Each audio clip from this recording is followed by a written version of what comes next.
Merci beaucoup. Euh, je voudrais commencer d'abord par vous remercier pour cette invitation à l'ensemble des organisateurs de ce salon et de cet événement. Je m'appelle Jean-Christophe Burkel, je suis donc le directeur de la Fédération nationale d'économie sociale et solidaire d'un très petit pays d'Europe, le Grand-Duché du Luxembourg. Et je dois vous dire que je viens vous parler ici en toute humilité. Je suis arrivé hier soir, j'ai fait le tour rapidement du salon ce matin et je dois dire que je suis très impressionné par l'événement, par la diversité des produits, des activités, des entreprises qui sont présentées ici, qu'elles viennent du Maroc, du Sénégal ou de Côte d'Ivoire.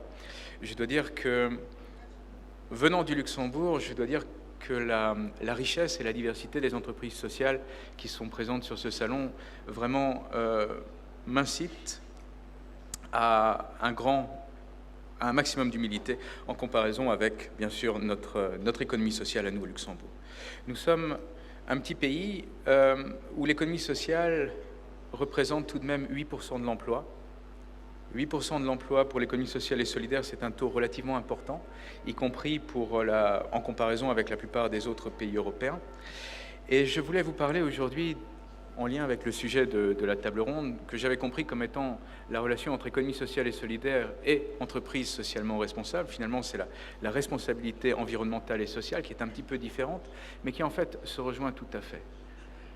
Nous sommes partis au Luxembourg d'une situation où l'économie sociale et solidaire était le secteur qui occupait des activités à très faible valeur ajoutée, avec des populations qui étaient soit très éloignées du marché du travail, soit avec des difficultés sociales, sanitaires, que vous pouvez imaginer, que vous connaissez aussi ici au Maroc ou en Afrique.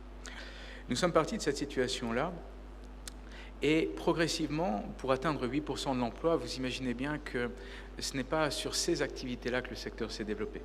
Nous sommes devenus un secteur de prestation de services, un secteur de prestation de services avec des entreprises aussi qui ont beaucoup grandi en taille, des entreprises actives dans le secteur des soins, dans le secteur du handicap, dans le secteur de l'insertion, mais aussi dans le secteur de l'enfance, dans le secteur de l'aide à domicile. Nous sommes devenus, comme le reste de l'économie luxembourgeoise, un secteur qui était essentiellement tourné vers la production de services plutôt que vers la production de biens.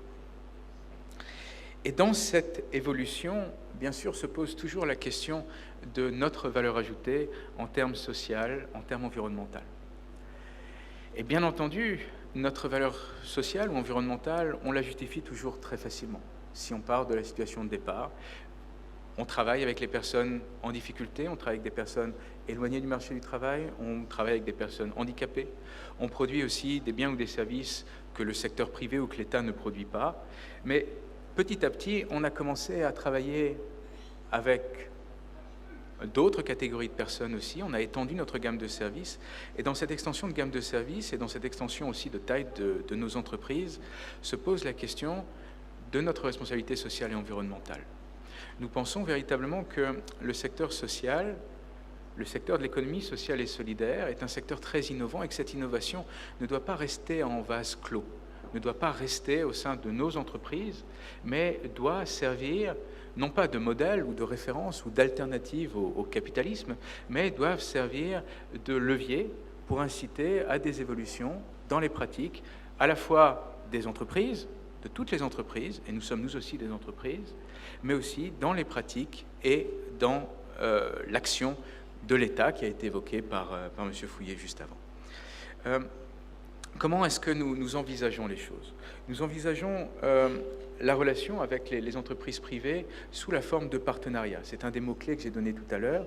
Et ce partenariat n'est pas un partenariat théorique. Venant d'un tout petit pays, nous avons une approche très pragmatique et nous essayons toujours de donner du contenu à ce que nous faisons.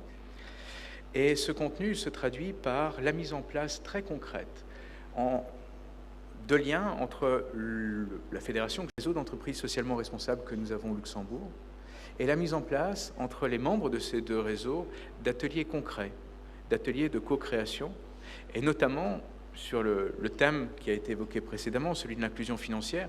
Nous avons par exemple développé au cours de l'année qui vient de s'écouler des ateliers de co-création entre des représentants du secteur privé, banques, industrie, secteur des services et du secteur de l'économie sociale et solidaire pour aborder une des grandes questions sociales qui concerne un grand nombre de nos concitoyens, qui est le surendettement. Le surendettement est un grand fléau au Luxembourg qui concerne beaucoup de gens, pour lequel il existe très peu de dispositifs de prévention et pour lequel il y a très peu finalement de suivi. Et ce suivi, bien sûr, vous pouvez le trouver dans certaines entreprises du secteur social, mais vous devriez aussi le trouver, et notamment les actions de prévention, de plus en plus du côté des employeurs qui sont concernés directement par les saisies sur salaire ou par l'évolution des ressources humaines qui est induite par ce phénomène-là. Nous travaillons donc concrètement sur la base de ce genre d'action. Nous essayons de lancer aussi directement avec des producteurs ou des distributeurs des filières de recyclage. Donc, une des premières actions, bien sûr, du secteur social, c'est l'environnement. Nous avons beaucoup d'activités en matière agricole, en matière de recyclage, en matière de traitement des déchets. Et tout d'un coup, il est apparu que dans certaines filières, dans certaines activités, le recyclage faisait complètement défaut. Et bizarrement, la demande de recyclage est venue d'un distributeur. Il s'agissait du recyclage des chaudières au Luxembourg. Donc, c'est un pays un petit peu plus froid qu'ici, où il y a un petit peu plus de chaudières, et où on ne recycle absolument pas ces installations-là.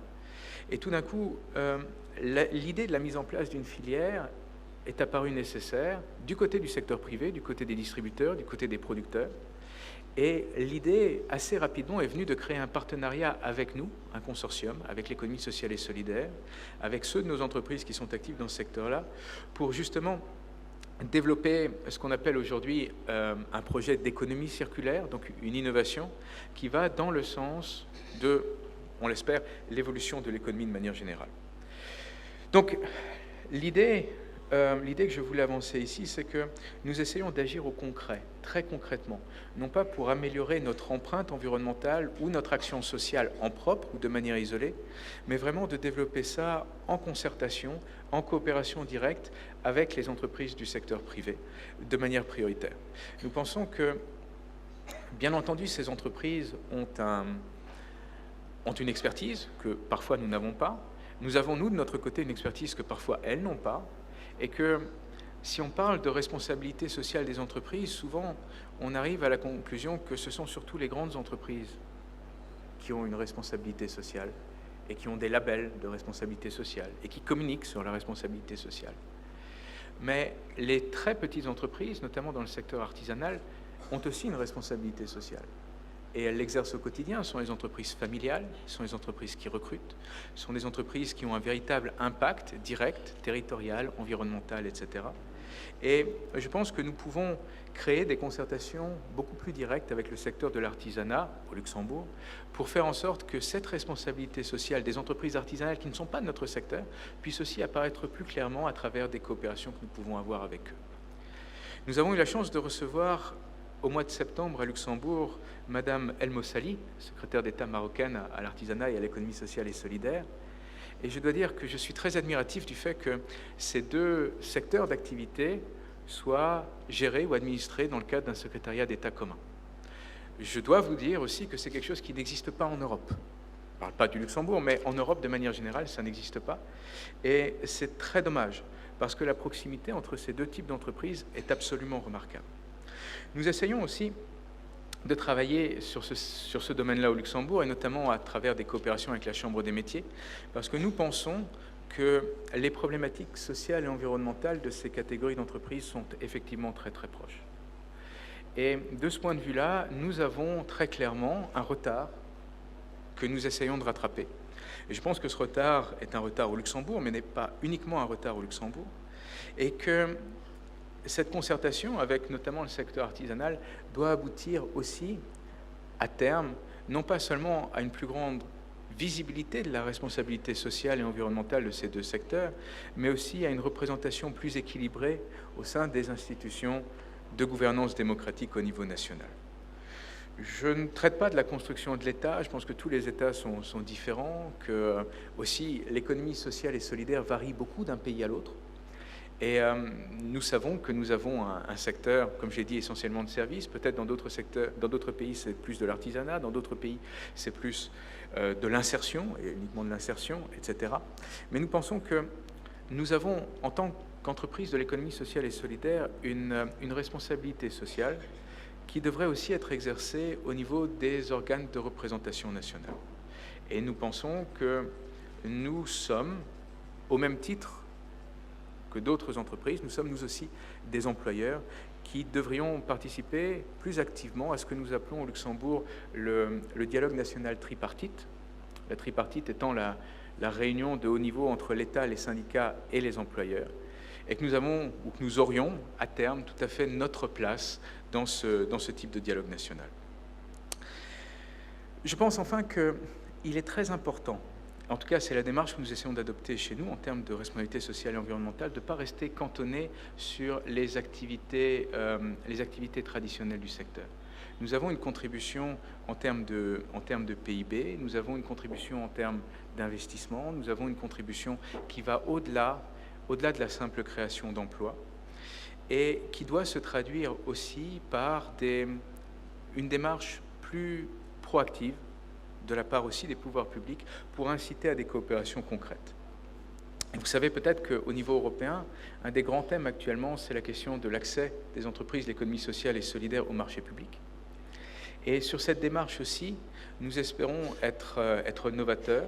Nous agissons concrètement pour assister les pouvoirs publics dans la rédaction de cahiers des charges qui fassent une place, non pas aux entreprises de l'économie sociale et solidaire de manière réservée ou de manière exclusive, mais qui fassent une place à des critères sociaux dans l'attribution de la commande publique. Et que la réponse au niveau des appels d'offres puisse se faire autant que possible dans le cadre de consortiums entre entreprises privées et entreprises privées de l'économie sociale et solidaire. Je pense qu'agir en termes de responsabilité sociale, de responsabilité environnementale, ça implique d'aller au-delà de la simple considération de ce que nous sommes, de ce que nous devrions être, mais ça doit avoir aussi vocation d'aider et d'assister à la fois les pouvoirs publics et les entreprises à améliorer leurs pratiques, à améliorer leur gouvernance, à améliorer leur prise de décision, pour faire une place aussi aux activités qui ont une finalité sociale, qui ont une finalité environnementale beaucoup plus affichée, même si elle peut avoir un degré variable entre certainement des entreprises de notre secteur qui placent la responsabilité sociale tout en haut, des entreprises privées qui passent ça comme une activité accessoire et des entreprises qui malheureusement ne l'exercent pas encore. Donc, je pense que nous avons une responsabilité et que notre responsabilité devrait aboutir à une participation beaucoup plus directe à ce type d'institution au niveau national tripartite. Je pense aussi que ceci devrait avoir des répercussions beaucoup plus claires au niveau européen et qu'au niveau européen, la manière dont le secteur de l'économie sociale et solidaire est appréhendé reste très archaïque. Il s'agit toujours finalement d'un secteur dans le coin, à part. Vous avez ici des gens qui s'occupent des personnes handicapées, des personnes en difficulté, des personnes pauvres, et à qui on peut s'adresser de manière générale avec une certaine condescendance. C'est quelque chose de très regrettable et c'est quelque chose qui devrait beaucoup évoluer dans les prochaines années parce que cette situation n'est pas tenable. Nous avons une part de plus en plus importante de l'emploi qui appartient à notre secteur.